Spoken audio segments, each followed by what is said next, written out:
The Beijing Municipal Funeral Home stood draped in silence, its tall iron gates guarded by a line of officers. The day should have been one of mourning. A farewell for you, Menglong. But it was instead marked by confusion, secrecy, and mounting anger. Crowds gathered outside the gates were pushed back, their cries of grief drowned beneath the bark of uniformed men. Inside, the atmosphere was suffocating, as if the very walls of the crematorium carried a secret no one dared to speak. Family members were left outside, clutching photographs of their son, their friend, their idol.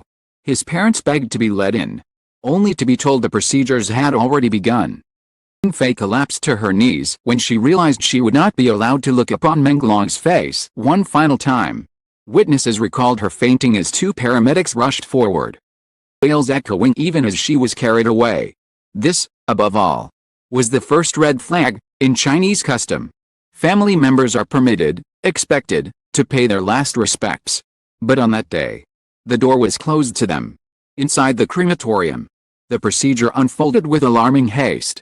According to a funeral worker who later spoke under anonymity, the entire process was shortened, nearly cut in half from its standard time frame.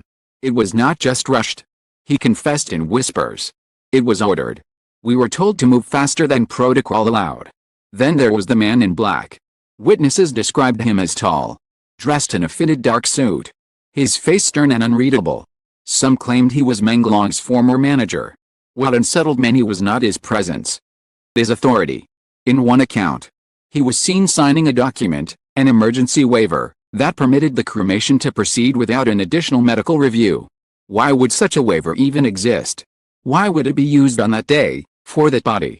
The public might have dismissed the rumors as grief-stricken hysteria, until the footage emerged.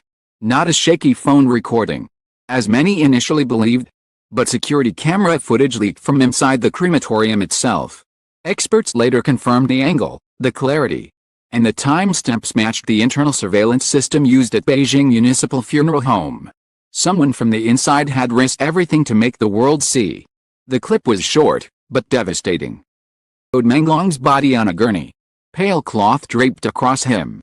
When the cloth slipped, the truth was revealed. His wrists bore deep purple marks, circular and raw, consistent with the restraints.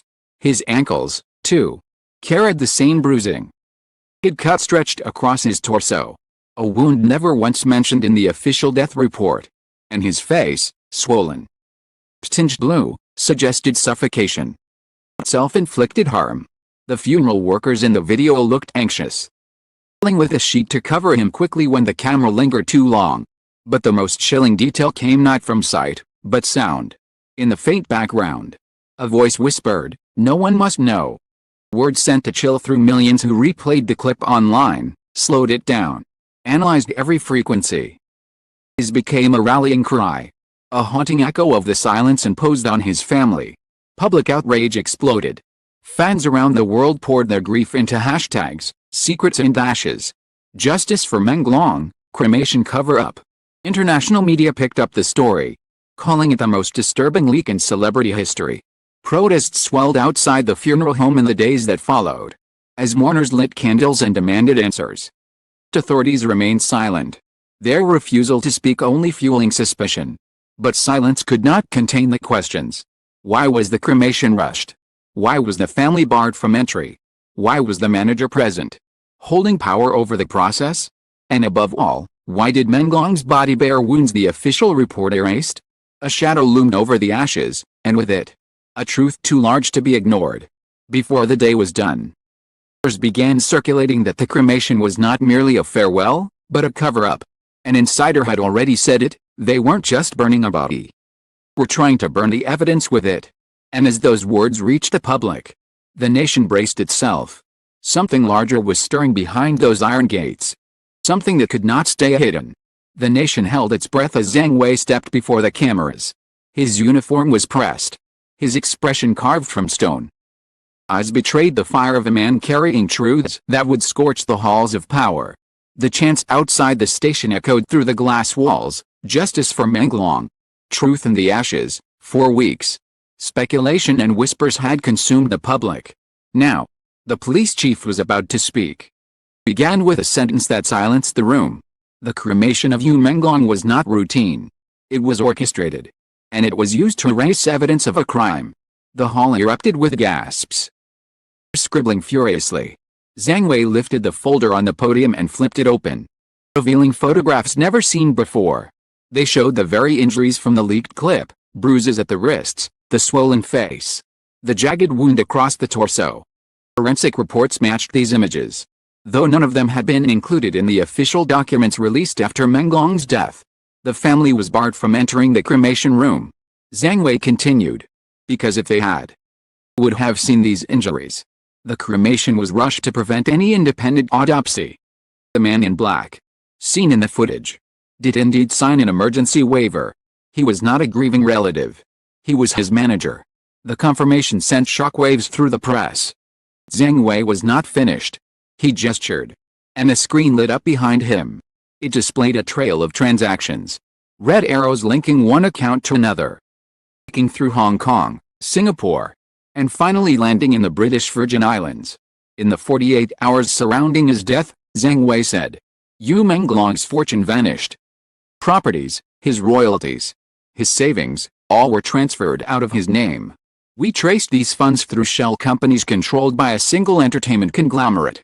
These were not random thefts. This was a coordinated operation. He paused, letting the weight of his words settle. This operation was not carried out by one man. It was sanctioned. The air grew heavier. The silence unbearable. Then Zhang Wei named them. A network of executives, lawyers. At least one local government official who had signed off on the accelerated cremation. They believed that by burning his body, they could burn the truth. But they underestimated the courage of those who leaked the footage. The ashes do not hide secrets, they speak them. Gasps filled the hall. Reporters shouted questions. Which officials?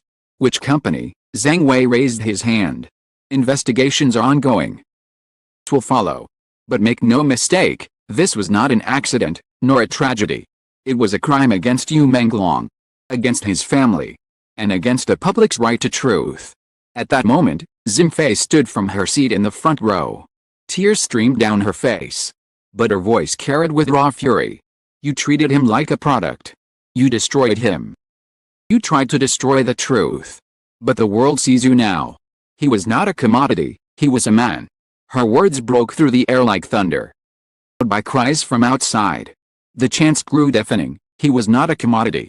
He was not a commodity. Zhang Wei pressed on, his voice unwavering. He revealed that Menglong had confided to a close friend days before his death that he feared being silenced. He had mentioned contracts forced upon him. That stripped him of autonomy, and the looming threat of financial ruin if he resisted. That testimony, recovered from encrypted messages, part of the case file. They murdered him once when they ended his life, Zhang Wei declared. And they tried to murder him a second time when they burned his truth. But the ashes have spoken. The secrets they tried to erase have only come alive. The hall erupted with emotion. Some reporters shouted their disbelief. Others wept openly. Fans outside lighted candles, holding them aloft as if to guard against the darkness. The hashtags exploded globally: secrets and ashes, cremation cover-up, justice for Menglong. International headlines declared it the biggest entertainment scandal in modern Chinese history. Zhang Wei closed the folder with deliberate force. This case will not end in silence.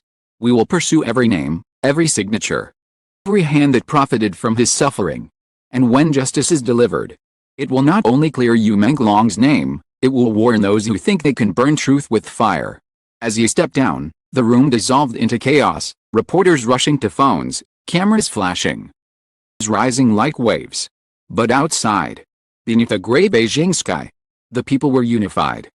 Chanted his name. They held banners high. And they swore that even in ashes, Menglong would never be forgotten. For in those ashes lay not silence, secrets. And now, the world knew them.